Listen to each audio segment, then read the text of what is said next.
we are probably materially, physically more safe, us beings on this planet at this time overall than any other previous time in history. Yeah. And which isn't to say there isn't great suffering and great danger and deprivation and all of these things. Of course, that's an aspect of our world. But just looking at it from a historical perspective, and yet we are seeing and experiencing this, at least in recent years, this great increase in these mental health maladies and things like anxiety and depression and PTSD. And so what is going on here?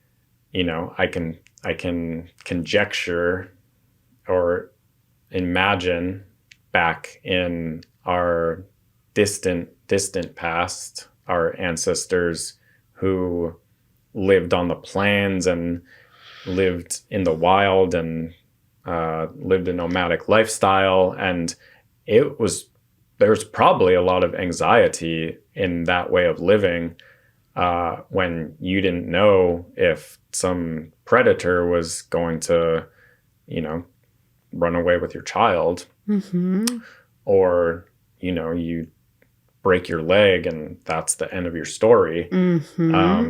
So there was probably, I imagine, great anxiety in that way of being. And in some sense, the whole cultural project is a way of not having to worry about getting eaten by a lion. And I'm being tongue in cheek when I say that, but there's also truth in it. Like, we have created this infrastructure so that we can control as many variables as we can, so that we can feel safe and not be subject to the whims of wild nature. And yet we are more anxious than ever, maybe, you know. But so what's going on here? Yeah. What is going on here? Because I don't imagine somebody on the plains couldn't get out of bed. I mean, I'm sure it existed. Don't get me wrong, but definitely less than now.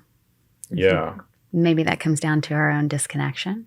Yeah, I think it's in part everything that we've been talking about, the whole swirl of the elements of this cultural sickness that are afflicting us. But safety, you asked about safety. Yeah. I think that's a core piece of all of this.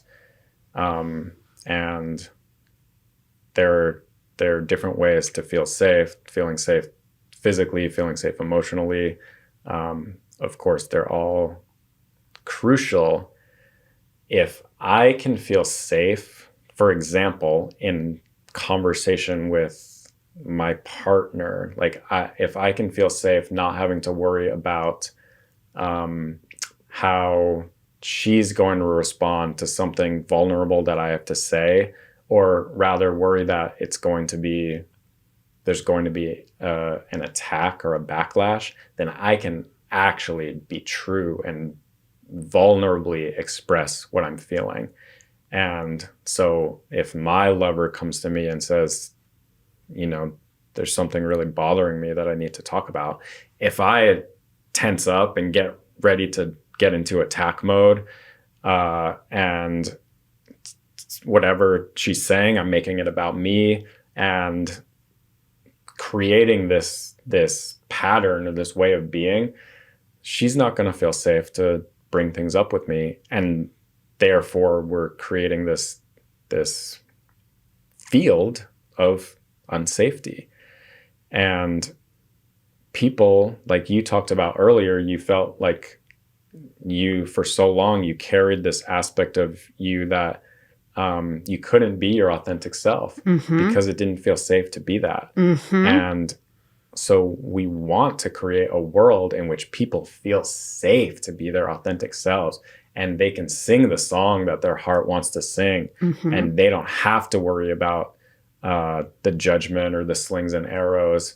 And we can bring about this collective sense of safety that we can all participate in. And if we're feeling safe, then we don't have to have our guard up. And if we don't have our guard up, then the people we interact with will feel safe because, oh, this person doesn't have his guard up. I don't need to have my guard up. There's not going to be a war here. So again, it's all, if we can carry ourselves in a way, then that way impacts the whole field. And if many, many of us are doing this, then we're creating this web. And in this way, we're creating a web of safety.